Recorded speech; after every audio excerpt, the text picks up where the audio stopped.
There is someone you cannot stand. Maybe it's the arrogant coworker who always talks too much, the friend who constantly shows off, the influencer who somehow irritates you without ever speaking to you. Or maybe it's someone you've hated for years. Now here's the strange question. Why them? Out of 8 billion people, why does that one person make your blood boil? What exactly did they awaken inside you? Because according to Carl Jung, the answer has very little to do with them, and almost everything to do with you. Imagine walking into a room filled with 100 strangers. Most of them you wouldn't even notice. Some might seem friendly, others completely forgettable. But then there's one person. You instantly dislike them.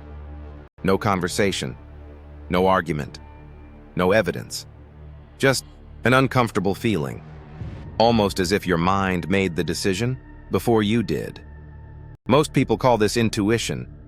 Carl Jung believed something much darker was happening. He believed that every human being carries an invisible psychological mirror, but instead of showing our face, it reflects the parts of ourselves we refuse to see.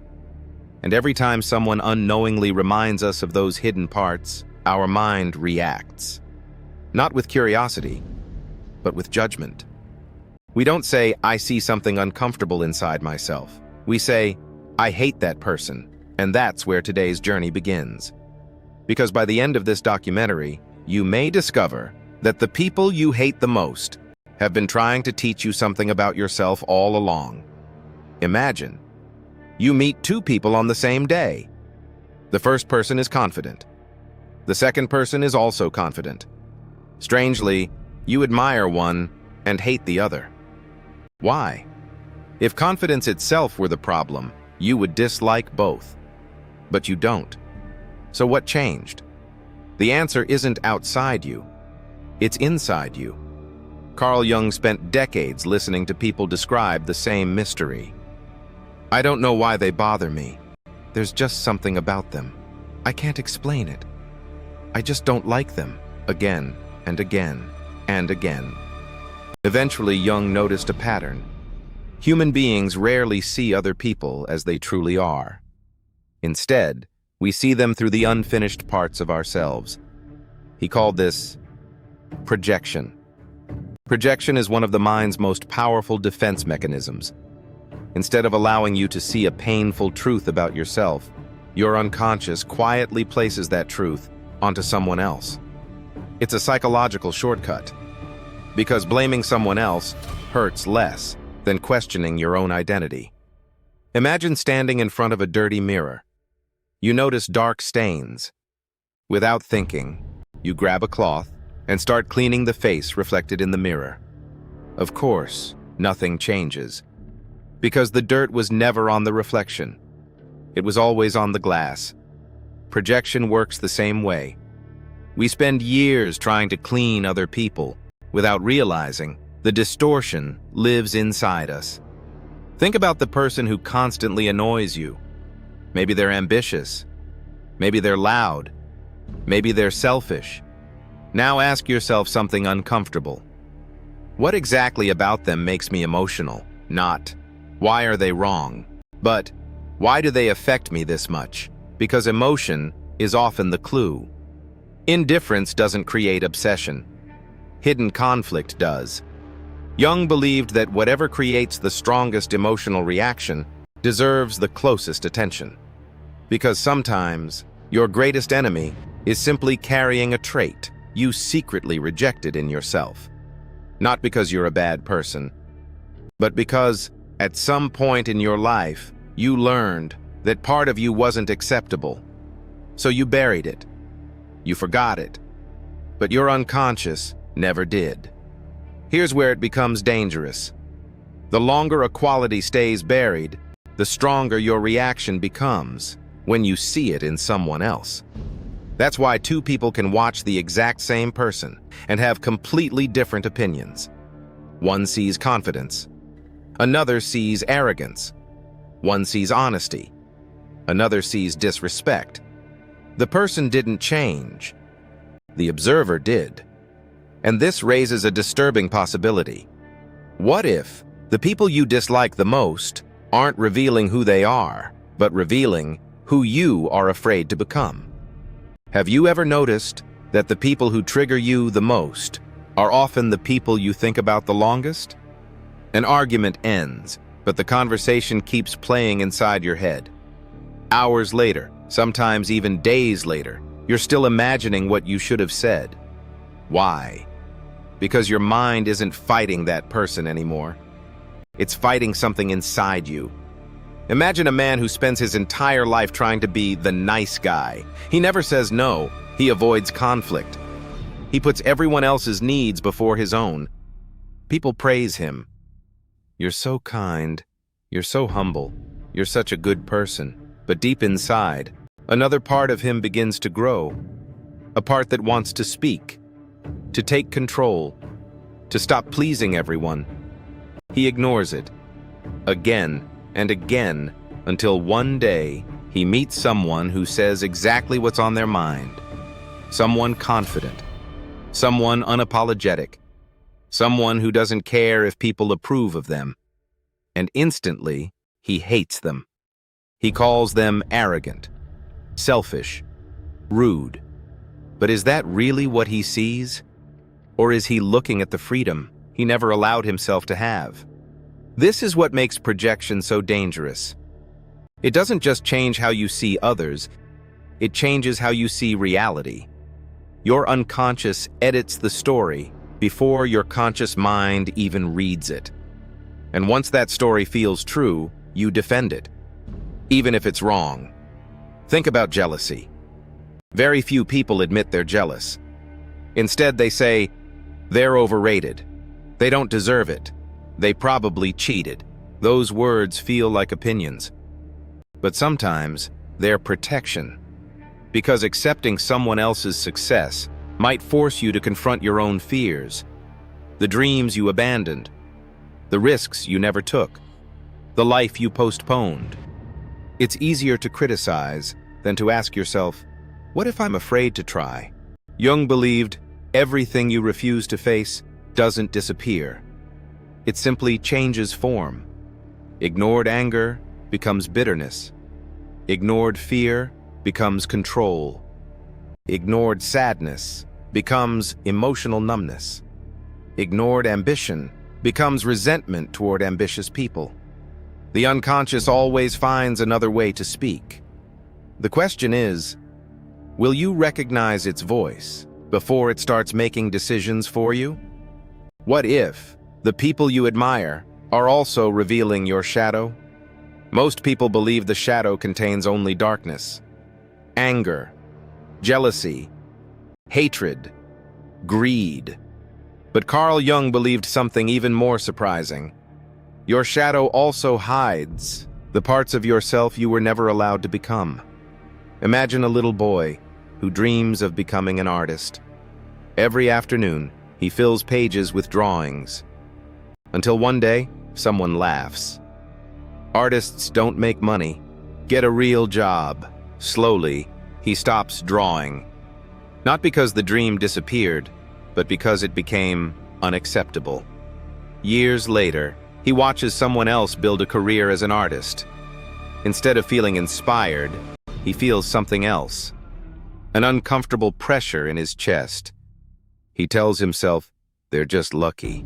But deep down, another voice whispers, that could have been you. This is why admiration and jealousy often exist together. You admire the life someone created because part of you still remembers wanting it. But you resent them because their existence reminds you of the version of yourself you abandoned. Think about the people you follow online, the entrepreneur, the writer, the athlete, the musician. Why them? Why not someone else? Sometimes, the people who inspire you are showing you possibilities, and the people who irritate you are exposing your limitations. Both are mirrors, just reflecting different parts of your unconscious. Now imagine spending 20 years ignoring those reflections. Eventually, you stop recognizing yourself. You begin living for approval, choosing careers, relationships, friendships, not because they feel right, but because they feel safe. Your life becomes carefully designed to avoid discomfort. And without realizing it, you slowly become a stranger to your own potential. Jung warned that whatever remains unconscious doesn't disappear. It waits, quietly, until one day it demands attention.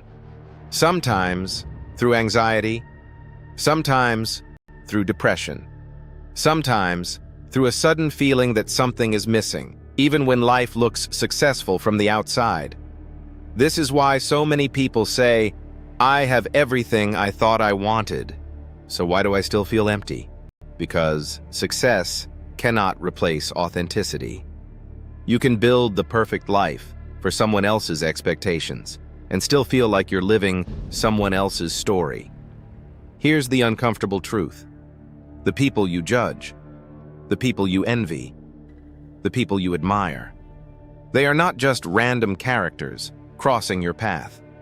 Very often, they are mirrors, each one reflecting a forgotten piece of yourself. Some reflections show your fear. Others show your potential. The question is, will you keep looking away? Or will you finally look closely enough to recognize the person staring back? So, if the people you hate are sometimes reflecting the parts of yourself you've refused to see, what do you do now? Do you stop trusting your emotions? Do you assume every criticism is projection? No, Carl Jung never said your reactions are always wrong. Some people are manipulative. Some people are cruel. Some people truly deserve your distance. But Jung asked a different question. Why does this particular person affect you so deeply? Because that's where self-knowledge begins. The next time someone instantly triggers you, don't ask, "What's wrong with them?" Ask, "Why did my nervous system react so strongly?" That single question can change your life. Because curiosity is stronger than judgment. Imagine carrying a flashlight into a dark room. The darkness doesn't fight back. It simply disappears wherever the light reaches. Your shadow works the same way. It isn't destroyed by force. It weakens the moment you become aware of it. Awareness is the beginning of freedom. Jung believed that maturity isn't becoming perfect. It's becoming whole. And becoming whole means accepting something most people spend their entire lives avoiding. That you're capable of kindness and cruelty, confidence and insecurity, love and jealousy, generosity and selfishness. The goal isn't to erase one side. The goal is to stop pretending it doesn't exist. Because the parts you deny don't disappear. They simply choose another way to speak. Sometimes through anger, sometimes through envy, sometimes through the people you can't stop thinking about. Think back to the person you hate the most. Not to excuse their behavior, not to become friends with them, but to ask one honest question. What exactly did they awaken inside me? Maybe they exposed a fear. Maybe they reminded you of a dream you abandoned. Maybe they revealed a strength you never gave yourself permission to develop. Whatever the answer is, it belongs to you, not to them. Carl Jung once wrote, "Everything that irritates us about others can lead us to an understanding of ourselves." Read that again. Not everything, but everything that deeply irritates us deserves our attention. Because hidden inside those moments are clues. Clues about the person you're becoming and the person you've been avoiding. The greatest prison isn't built with walls. It's built with unconscious patterns. Patterns repeated so many times, they begin to feel like destiny. But destiny isn't always something that happens to you. Sometimes it's simply a habit you never questioned. And the moment you question it, you begin to change it. Maybe that's why the people who disturbed you the most also became your greatest teachers. Not because they were right, not because they were good, but because they forced you to look inward instead of outward. And that's where real transformation begins. Not when the world changes, but when you finally understand why it looked the way it did. Music begins to rise slowly. The next time someone triggers you, pause. Before you judge them, observe yourself. Because the person standing in front of you may not be your biggest lesson. The reflection they awaken inside you might be. If this documentary changed the way you see the people around you, subscribe to Shadow and Amp, Ego. Because in the next video, we'll explore a question that may be even more disturbing. Why smart people feel empty, and why intelligence alone can never make you feel whole. Until then, remember this. The greatest discoveries aren't made by exploring the world. They're made by exploring the parts of yourself you've been afraid to meet.